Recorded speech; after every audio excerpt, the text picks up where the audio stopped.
नमस्कार। समाचार एकांश के विशेष कार्यक्रम न्यूज़ विद चिल्ड्रन में आप सभी का स्वागत है। मैं हूं आपके साथ ओजस्वी शर्मा। यह कार्यक्रम खास तौर से बच्चों द्वारा बच्चों के लिए बनाया गया है। इस कार्यक्रम में हम आपको देश और दुनिया की खबरों से अवगत कराएंगे। तो न्यूज़ विद चिल्ड्रन में सबसे पहले बात करते हैं इस हफ्ते की सुर्खियों की।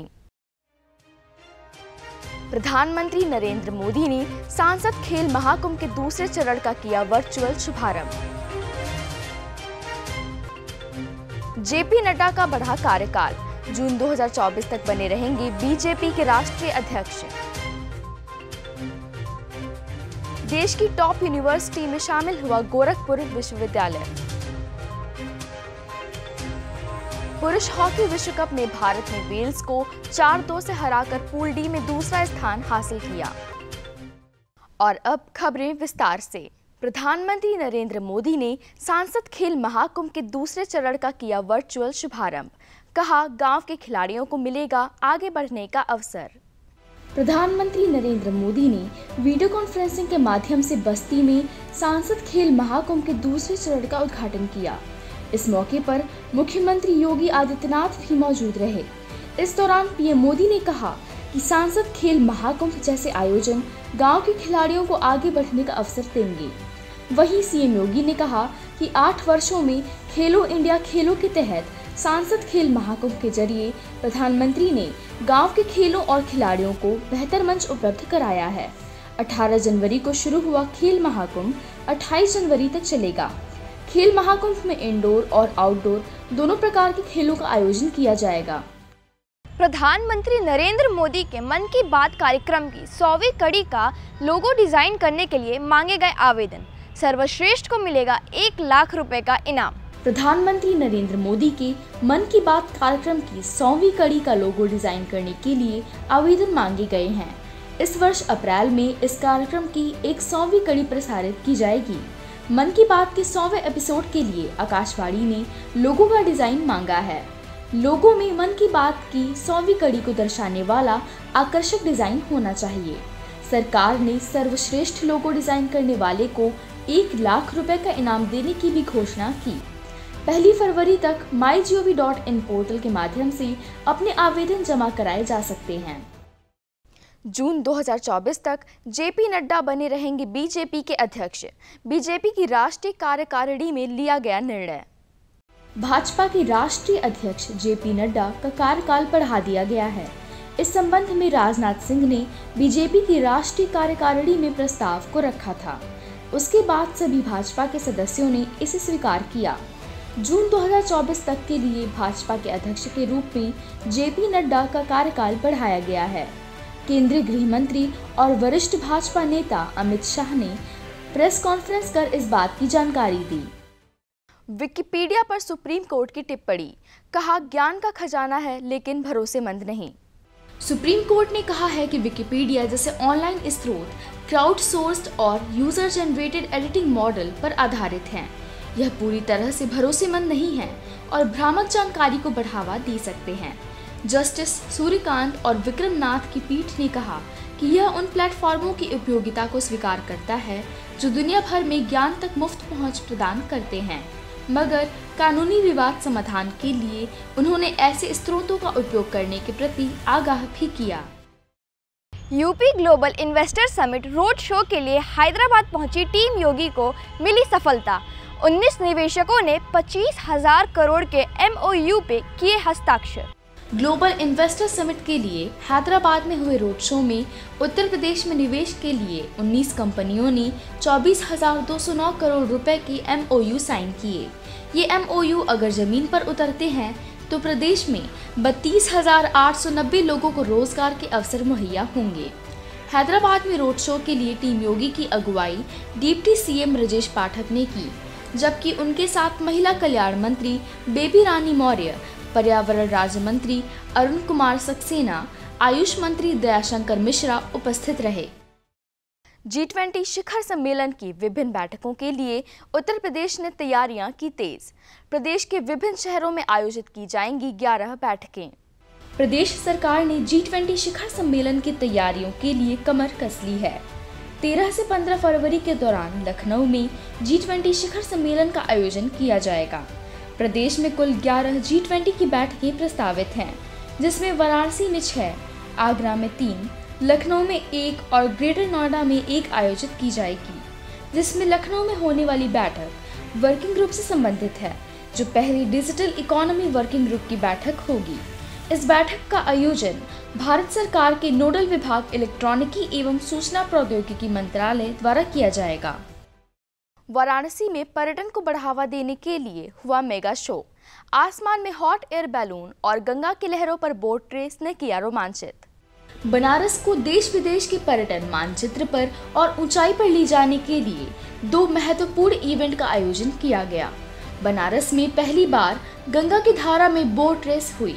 दूसरी ओर बनारस के आसमान पर हॉट एयर बैलून से काशी के लोगों को बनारस का विहंगम नज़ारा देखने को मिला।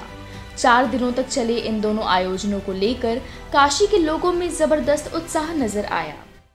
देश के टॉप यूनिवर्सिटी में शामिल हुआ गोरखपुर विश्वविद्यालय, मिला NAC A++ grade. Deendayal Upadhyay Gorakhpur विश्वविद्यालय ने NAC मूल्यांकन में A++ ग्रेड हासिल किया है। NAC मूल्यांकन में विश्वविद्यालय ने 3.78 स्कोर प्राप्त किया है। A++ का यह ग्रेड अगले 5 सालों के लिए मान्य होगा। राज्य विश्वविद्यालयों में अभी तक लखनऊ विश्वविद्यालय को अधिकतम A++ ग्रेड मिला है। तिरुवनंतपुरम में तीसरे एक दिवसीय मैच में भारत ने श्रीलंका को रिकॉर्ड 317 रन से हराकर 3-0 से जीती श्रृंखला। तिरुवनंतपुरम में भारत ने तीसरे और अंतिम एक दिवसीय क्रिकेट मैच में श्रीलंका को 317 रन से हराकर श्रृंखला 3-0 से जीती। 391 रन के लक्ष्य के जवाब में श्रीलंका की टीम 22 ओवर में मात्र 73 रन पर सिमट गई। भारत के लिए मोहम्मद सिराज ने 4 विकेट लिए। इससे पहले टॉस जीतकर बल्लेबाजी करते हुए भारत ने 50 ओवर में 5 विकेट पर 390 रन बनाए। विराट कोहली ने नाबाद 166 रन बनाए। कोहली का यह 46वां एक दिवसीय और कुल 74वां शतक रहा। बल्लेबाज शुभमन गिल ने न्यूजीलैंड के खिलाफ वनडे करियर का पहला दोहरा शतक जड़ा। ईशान किशन का तोड़ा रिकॉर्ड। भारतीय सलामी बल्लेबाज शुभमन गिल ने न्यूजीलैंड के खिलाफ वनडे करियर का पहला दोहरा शतक जड़ा है। शुभमन गिल ने न्यूजीलैंड के खिलाफ हैदराबाद वनडे में 148 गेंदों पर 208 रन की धमाकेदार पारी खेली, जिसमें 19 चौके और 9 छक्के शामिल रहे। इसके साथ ही शुभमन गिल 5वें भारतीय बल्लेबाज हैं जिसने वनडे इंटरनेशनल में दोहरा शतक लगाने का कारनामा किया है। शुभमन गिल से पहले सचिन तेंदुलकर, वीरेंद्र सहवाग, रोहित शर्मा और ईशान किशन वनडे में दोहरे शतक लगा चुके हैं। शुभमन गिल दोहरा शतक लगाने वाली दुनिया के सबसे युवा बल्लेबाज हैं। उनसे पहले ये रिकॉर्ड ईशान किशन के नाम था, जिन्होंने बांग्लादेश के खिलाफ दोहरा शतक लगाया था। FIH पुरुष हॉकी विश्व कप में भारत ने वेल्स को 4-2 से हराया। ओडिशा में चल रहे FIH पुरुष हॉकी विश्व कप मुकाबले में भारत ने आकाशदीप सिंह के 2 गोलों की बदौलत गुरुवार को FIH पुरुष हॉकी विश्व कप 2023 में वेल्स को 4-2 से हराकर पूल डी में दूसरा स्थान हासिल किया। इस जीत के बावजूद भारतीय टीम सीधे क्वार्टर फाइनल में नहीं पहुंच सकी। अब भारत को क्रॉस ओवर मुकाबला खेलना होगा। दरअसल टीम इंडिया इस जीत के बाद भी गोलों के अंतर के कारण ग्रुप में दूसरे स्थान पर रही। आइए जानते हैं क्या कुछ हुआ साइंस की दुनिया में। नासा ने ढूंढा पृथ्वी जैसा दूसरा ग्रह, प्लैनेट पर पानी भी है मौजूद। लंबे समय से चल रही पृथ्वी जैसे ग्रह की खोज को लेकर वैज्ञानिकों को एक बड़ी सफलता हाथ लगी है। नासा के एक मिशन ने लगभग 100 प्रकाश वर्ष दूर एक छोटे तारे की परिक्रमा करते हुए पृथ्वी के आकार के एक्सोप्लैनेट को देखा है।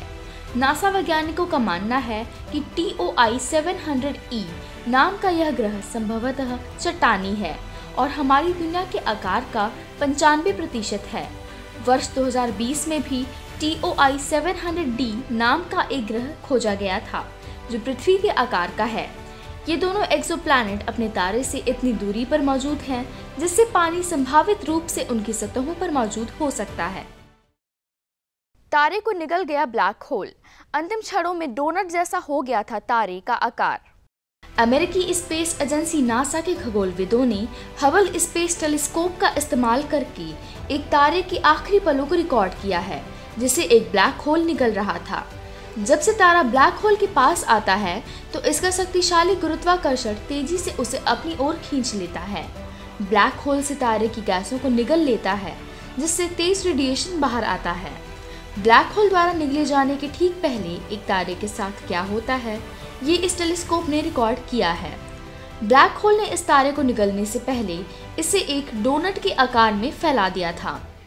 आकाशगंगा में परमाणु हाइड्रोजन से निकलने वाले रेडियो सिग्नल का लगाया पता। मैकगिल विश्वविद्यालय और भारतीय विज्ञान संस्थान IISc की टीम को मिली बड़ी सफलता। धरती से लेकर अंतरिक्ष तक अनगिनत ऐसी चीजें हैं जो तमाम रहस्यों से भरी पड़ी हैं। इनके पीछे छिपे राज और तथ्यों का पता लगाने के लिए दुनिया भर के वैज्ञानिक दिन रात रिसर्च करते रहते हैं। और इसी कड़ी में कनाडा स्थित मैकगिल विश्वविद्यालय और बेंगलुरु स्थित भारतीय विज्ञान संस्थान की टीम को एक बड़ी सफलता मिली है।